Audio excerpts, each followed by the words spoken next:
Hi friends, നമസ്കാരം. പുതിയൊരു വീഡിയോയിലേക്ക് എല്ലാവർക്കും സ്വാഗതം. നല്ലൊരു പാൽപ്പേട തയ്യാറാക്കാം. അത് ഇൻഗ്രീഡിയൻസ് ഒന്നും ഇല്ലാതെ ഈസി ആയിട്ട് നമുക്ക് പാൽപ്പേട വീട്ടിൽ പെട്ടെന്ന് തന്നെ എങ്ങനെ തയ്യാറാക്കുന്നതിന് ഞാൻ എന്തൊക്കെ ഇൻഗ്രീഡിയൻസ് വേണമെന്ന് നോക്കാമേ. വീഡിയോയിലോട്ട് കിടക്കാം. പേട തയ്യാറാക്കാനായിട്ട് ഞാൻ 2 ടേബിൾ സ്പൂണോളം നെയ്യ് ഒരു പാനിലേക്കൊന്ന് ഒഴിച്ച് കൊടുത്തിട്ടുണ്ട്.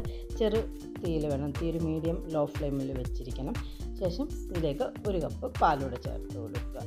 ഞാൻ തിളപ്പിക്കാത്ത പാലാണ് ഉപയോഗിക്കുന്നത്. നിങ്ങൾ ഉപയോഗിക്കുന്നത് തിളപ്പിച്ച പാലാണെങ്കിലും കുഴപ്പമൊന്നുമില്ല.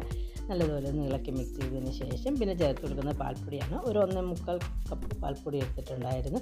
അതും കൂടി ചേർത്ത് കൊടുത്ത് പാൽപ്പൊടി നല്ലതുപോലെ പാലിൽ ഒന്ന് മിക്സ് ചെയ്തെടുക്കണം. ഒട്ടും കട്ടകളൊന്നും കൂടി കിടക്കാതെ മിക്സ് ചെയ്തെടുക്കുക. ഫ്ലെയിം ആണെങ്കിൽ ഒരു ലോ ഫ്ലെയിമിലേക്ക് വെച്ച് അങ്ങനെ നല്ലതുപോലെ ഒന്ന് മിക്സ് ചെയ്തെടുക്കുക. അപ്പോൾ നല്ലതുപോലെ പാൽപ്പൊടിയൊക്കെ ഒന്ന് മിക്സായി റെഡിയായി കിട്ടിയിട്ടുണ്ട്.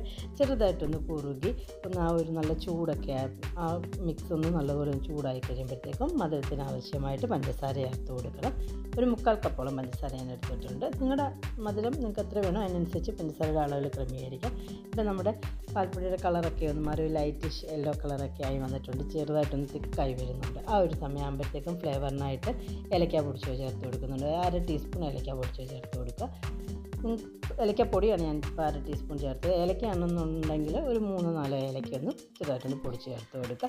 ശേഷം നല്ലതുപോലെ ഇളക്കി തീ ഒരു മീഡിയം ലോ ഫ്ലെയിമിൽ വെച്ചിട്ട് ഇതുപോലെ ഇങ്ങനെ ഇളകി വരും. പാത്രത്തിൽ നിന്ന് ഇങ്ങനെ അടുക്കി പിടിക്കാത്ത പാത്രം ഉപയോഗിക്കാൻ പ്രത്യേകം ശ്രദ്ധിക്കണം. ശേഷം ഇതുപോലെ ഇങ്ങനെ തിക്കായി ഇങ്ങനെ ഇളകി വരുന്ന ആ ഒരു വരും. നമ്മുടെ പേടയ്ക്കുള്ള മിക്സ് ഇവിടെ റെഡി ആയിട്ടുണ്ട്. ചെറുതായിട്ട് ചൂടൊന്ന് മാറിയിട്ടുണ്ട്. ചെറു ചൂടോടുകൂടി ഇത് നമുക്ക് താല്പര്യമുള്ള ഷേപ്പിനനുസരിച്ച് നമ്മളത് സെറ്റ് ചെയ്തെടുക്കണം. ഞാനിപ്പോൾ ഇതൊന്ന് ഉരുട്ടിയാണ് എടുക്കുന്നത്. ശേഷം ഇത് ഗാർണിഷ് ചെയ്യാനായിട്ട് കുറച്ച് കളറൊന്ന് തേച്ച് കൊടുക്കാനായിട്ട് ചെറുതായിട്ട് ഇതുപോലെ ഒന്ന് കളർ മുക്കിയ ഒരു റൗണ്ട് ഷേപ്പിലുള്ള ഏതെങ്കിലും ഒരു തവിയോ അങ്ങനെ എന്തെങ്കിലും ഒരു ഇത് വെച്ചിട്ട് ഒന്ന് ഇതുപോലെ ഒന്ന് സൈസിൽ റെഡിയാക്കി എടുക്കുന്നുണ്ട്.